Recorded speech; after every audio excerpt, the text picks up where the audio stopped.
हाँ तो सामने देख लीजिए, सामने हेलो आपको पकड़ लीजिए,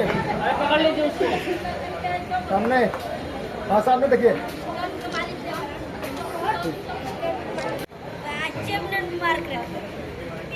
हाँ सामने। बड़े खूबसूरत हाँ सामने।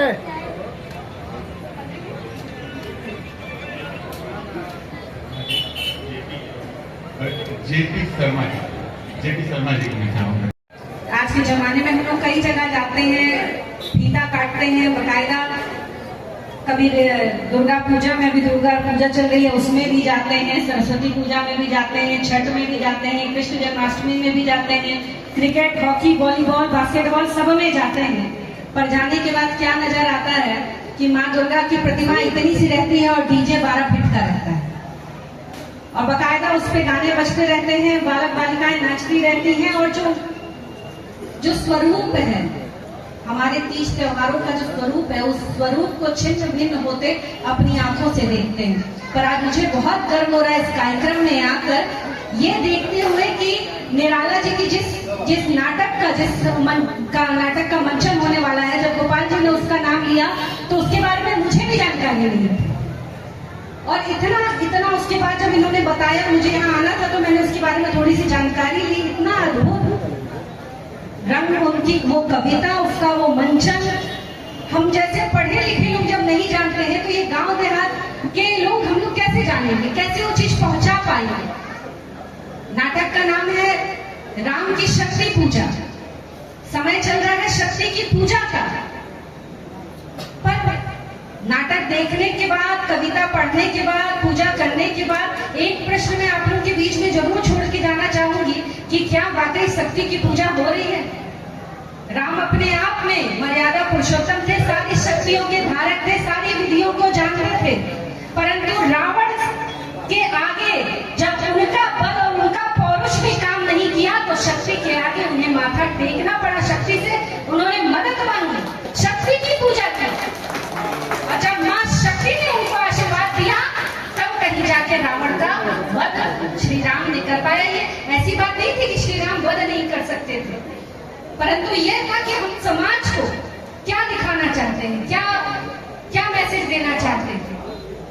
सिर्फ मूर्तियों में शक्ति नहीं रहती, सिर्फ नवरात्रि में 9 दिनों में शक्ति नहीं रहती। शक्ति तो उस दिन से हो जाती है जिस दिन आपकी माँ आपको अपने गर्भ में लेती है और उस अद्भुत क्षण को आपको दिखाती है जब आपको धरा पर ले आकर आपने नया प्राण, आपका नया नाम और आपको ये बताती है कि ये जो पुरुष खड़ा है ये तुम्हारा पिता है। माँ ना बताए तो कभी ये सिद्ध नहीं हो सकता कि किसी बालक का पिता कौन सा है।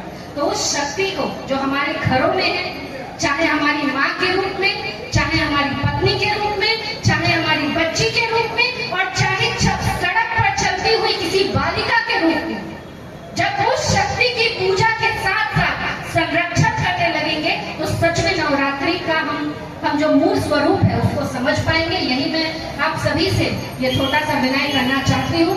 माँ दुर्गा हमेशा सत्य के साथ रहती है, धर्म के साथ रहती है और मैं अपने मनियर की इस पावन धरती पर मैं सभी मनियर वासियों के लिए, परशुराम भक्तों के लिए यह जरूर मांगना चाहूंगी कि माँ दुर्गा अपना आशीर्वाद यूं ही बनाए रखे।